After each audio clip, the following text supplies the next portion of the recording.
Valerie, the funeral whisperer.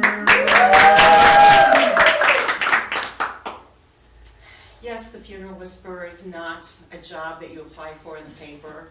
It's not something that anyone anticipates that they're going to be doing with their life. I actually have a Bachelor of Fine Arts in Drawing and Design, and I anticipated when I was a young 20-year-old that I would be living in New York and having a gallery Soho event. That is not the way my life went. I did go on to get a Bachelor of Fine Arts, but everything changed with this girl. This beautiful young woman is my daughter, Megan Bosselman, and at 24 years of age, on the day of her college graduation, she said to me, "I'm sick, Mom." Within 6 weeks, we found out that she had one of the rarest cancers in the world that had a mortality rate of 100%. So we were faced with living in denial or living in the reality of talking about the fact that she was going to die and what were we going to do for her funeral. My daughter was very brave, and when she entered officially into hospice, she said to me, Mom, I'm not an old woman. I don't want the old lady stuff that all the funeral homes do. Don't make me look like an old woman." So she selected on her own. This was her at her little preschool thing, and this was her favorite C.S. Lewis quote. Very simple, but for the funeral world, it's normally a big oval on the cover and an old person's face in it, and they call it a funeral day. My daughter didn't want that. She chose this. We talked about it. We had open dialogue. And her funeral was close to 1,000 strong, and every single person that came got this in a note card and a magnet. The response was overwhelming because it was so different in the funeral world. And people started to say to me, "You should do that for a living." So little did I know, the next 2 funeral programs I would be doing would be for this woman, my mother, and for this man, my father. So my first 3 programs were 3 in my family died of terminal cancer within 5 years. What people were saying, "You should do that for a living," became a reality. My life went on to do this funeral program, very famous in the Omaha area, a young woman who had a premature baby. She was an officer, and hours before she was to pick up her baby from the hospital and bring it home, she was gunned down and killed. 6,500 officers from all over the country, from all over the world came in. I was brought her photo that had like dirty laundry in the background and said, "Do something magic." So Officer Carey sort of put me on the funeral map. From there, I went on to do, this is Larry Myers. His family buried the black community in Nebraska for over 100 years. And then the next one, this is international best-selling author, Drs. Mile and Ruth Monroe, that were killed together in a plane accident. So over the last decade, I've done literally thousands of programs, met with several hundred people, and so you would think, that's how I became the funeral whisperer. So you would think I had it all figured out. The funeral whisperer should know, what do you need to do, what do you come to the table with. Let me just tell you about Charlie's casket catastrophe.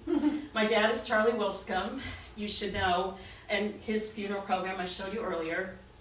Let me tell you first of all who he is. Self-made millionaire. Started an architecture business from ground zero. His firm now has 60 employees. They do work all over the world. He has a foundation in his name. Very successful. But one thing you should know about Charlie is that he's really cheap. My dad, let me tell you how cheap my dad is. My dad, on the last birthday dinner he took me to, I wanted to eat at Grand Fortune, which is about $5 a meal. It's $7 a meal at night. And my dad said, "Could you please phone ahead and find out what time the lunch menu ends? And so we'll go like 5 minutes before lunch ends, and then that way it'll seem like dinner so that we can get lunch prices." I'm like, I just had gotten used to how cheap my dad is. I was like, "Fine, Dad, all right, we'll do that." So Just like with everything, with Megan, we planned her funeral. I knew my dad was dying. I did his program. He picked the picture for the cover, but we didn't do one detail. We didn't talk about cost of casket. So my sister and I go to the funeral home, and there we are. What is it about funeral homes? You start to whisper like you're in the library and you're a 5-year-old and the librarian is going to yell at you. So we're in there, and my sister, the international banker, says, okay, we're buying cheap. Dad will want cheap. And I'm like, all right, okay, you know, whatever you want. So we sort of step over to this casket, and the only way I can put it is it is the color of poop. And it was the cheapest casket, but it was the color of poop. And I looked at my sister, we looked at each other back and forth, and I'm like, I can't do it. Jess, I can't do it. Our dad made his living as a designer and an architect. And we are going to be at a high-profile funeral where city planners will be there, architects, and they are going to say, how cheap are those Wilscombe girls that they put their dad in that color of casket? And my sister was like, oh, you're right. And then I said, and also, what about Dad? Dad told us you judge a person by the luggage that they carry. This is his eternal luggage. This is what we are putting our dad in. And Jocelyn was like, you're right, you're totally right. Let's go to the next casket. The next casket wasn't $3,000, it was $5,000. And here's the deal, people, grief is blinding. You're just not even thinking.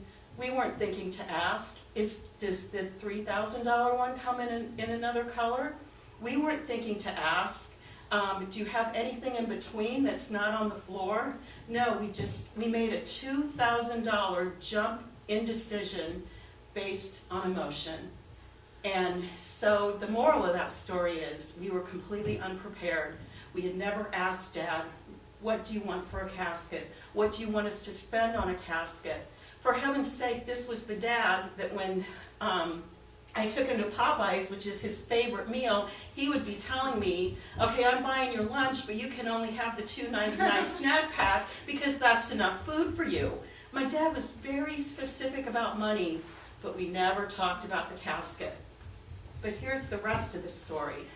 The day of my dad's funeral, the casket was covered in the church with the Catholic burial cloth, and it went from there to where the mausoleum that he's buried in, to being covered with the American flag, and absolutely no one saw the ship brown color. Oh, wow. And it like really awakened me to that was one decision.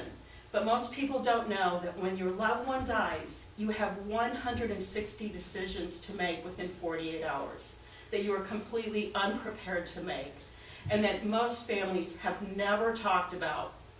And so I want to give you a few tips about funeral readiness. First of all, you need to understand if you love your family, you will take them from unprepared to prepared. A lot of people are like, it won't matter, I'm going to be dead anyway. Well, people die, relationships don't. So even when you die, your relationship with that person will continue to live on. They will continue to think about you. A day doesn't go by that I don't think about my daughter, because it's not out of sight, out of mind. And I'm always surprised that comment comes the most from women, that they'll say, I'll be gone anyway. And I'm like, what? You're the mom that you knew when your kids were eating Oreos under the covers. You're the mom that was, you're going to leave your kids to fight over your funeral, but you're the mom that spent 20 years making sure they got along and they didn't fight. We have to be prepared for funerals. So I'm going to give you a few basic things. And again, I'm going to start with my own family. People sit at my desk and they sometimes don't even know their mom's middle name. They don't know all the information about the person they're ready to bury. So you need to have good public records about first name, middle name, last name, date of birth. Well, I thought I would test this out on my own son. And so, first of all, great guy. he loves me deeply, except, of course, when he lived in town and I would call and say, hey, can you come home? I screwed up the remotes. Can you get those fixed for me? I'm convinced he moved to London just so we would never have to do that again. So Ryan was in London at the time, and I phoned him, and I just said, no, I texted him. I said, what is your mother's middle name? I've gone over? Just wrap up. Okay. What is your mom's middle name? And he didn't know. He said, well, is it Janie? Because there's a J on your credit card. And I just said, it's Jean. And I just thought, people must have my funeral etiquette or my funeral survival guide and fill out the 160 things that need to be done so your loved one is not making a Charlie casket catastrophe decision for their own family. Thank you.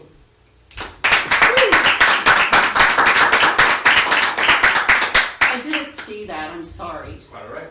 That's what I'm here for. That's Well great. done. You can take a Good seat. job. All right. Awesome. Really good job. I laughed, I cried, the whole thing. Who cried? I did.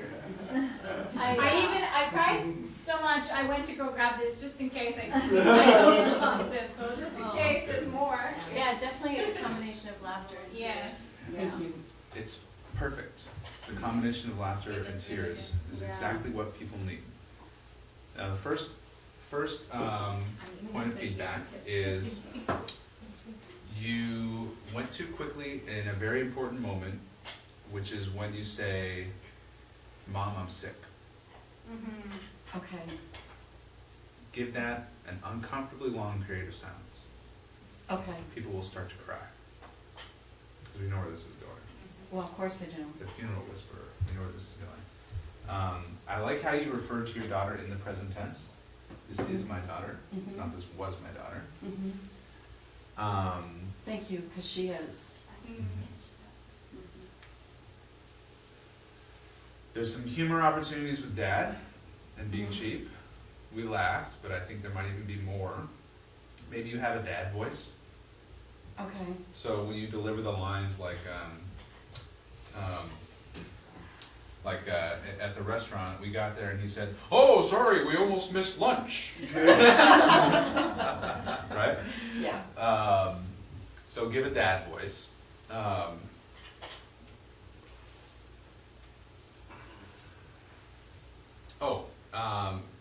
Do you have the old picture of the woman with her baby and the laundry in the background? I do. Okay, so that's a good slide. Okay. Because then when you reveal the picture, people are gonna go, oh, wow, right? Mhm. And the joke with the laundry one is, they sent me this picture, Mhm. and I'm thinking, okay, what does this say? This says, Susan, she left us too soon, she wasn't finished with her laundry, Okay. right? Yeah. Because it had the laundry in the background. Mhm. And I said, this won't do. So I made this. Ah, Mhm. right? Right. Right. The line, if you love your family, you'll prepare them for a funeral, Mhm. is really tugging the heartstrings. Because of course I love my family, and so I guess that means I should prepare them for a funeral. There is a concept called the phrase that pays. The phrase that pays is the one thing that people say when they talk about your speech. And that thing you should say 3 or 4 or 5 times throughout the Mhm. speech. And I think what that thing is for you, and there may be a better way to say this, is go from unprepared to prepared. Mhm. That's what you have as one of your taglines, right? Mhm. So, 99% of people are unprepared. Right. And I'm here to tell you that a funeral doesn't have to be a horrible experience. It can be a joyful, ceremonious, special experience. And it is when you're prepared. Okay. So, if you love your family, take them from unprepared to prepared. Mhm. I really like the specific examples you give, like, instead of saying, people come to me and they don't really know the deceased all that well, the specific example, people come to me sitting across the desk from me, and they don't even know the middle name of their parents. Mhm. And that's what you said. You Right. said sitting across the desk, they don't even know the middle name. They don't even know their middle name is a specific example of they don't know the deceased all that well. right? Well, okay, So right. it's you know, I remember the young man across the table from me, and I was filling out the information, and I said, and her middle name is? And he looked at me like, guys, he didn't even know his mother's middle name, right? So I thought, let's try this out on my son. And that made us all laugh. And there's a J on your credit card. Right, that's perfect. That's really good. So when you're watching the video, listen for the times that there's laughter. This goes for everybody. When there's laughter, you go, okay, that one worked, right? In fact, I'll give you a pro tip. I record my speeches for the sole purpose of listening for laughter, Okay, because that's when I know a joke worked. okay.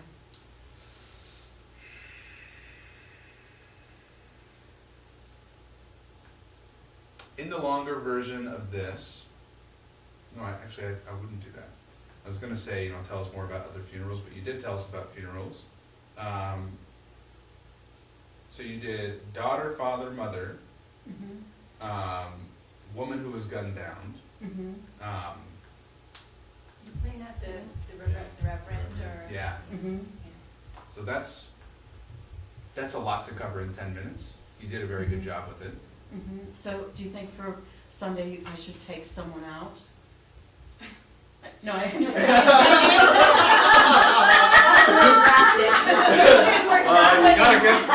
work that one in somehow. That's right. What I would look for is, what does this story show that the other stories don't? Okay, So the daughter story is your introduction to funerals and when you were told that you should do this for a living. That's Right. important. That's an origin story. The father story is to say, we get caught up in appearances and spend a lot of money. And what you didn't mention there was we spent $7,000 on the funeral that was covered by the cloth. Later I found out, as I've been in this industry now, you can get a beautiful casket online for $1,000. right, I should have, yeah, you're right, I should have included that. Yeah. And so I've helped people save thousands and thousands and thousands of dollars just by giving them the right information at the right time. Okay, I like that, right information at the right time. Yeah. What's the purpose of the pastor story? What's the purpose of the woman who was gunned down? I think the woman who was gunned down story is like when it really matters and the community is resting on it and it's international exposure, people come to Valerie. Okay. So when it's like, when it's a really important funeral, they come to me. Right. And She then, did open the door for that, but if it's high profile, it comes to me yeah, in the city. yeah, and use those words, high profile. Okay. Okay.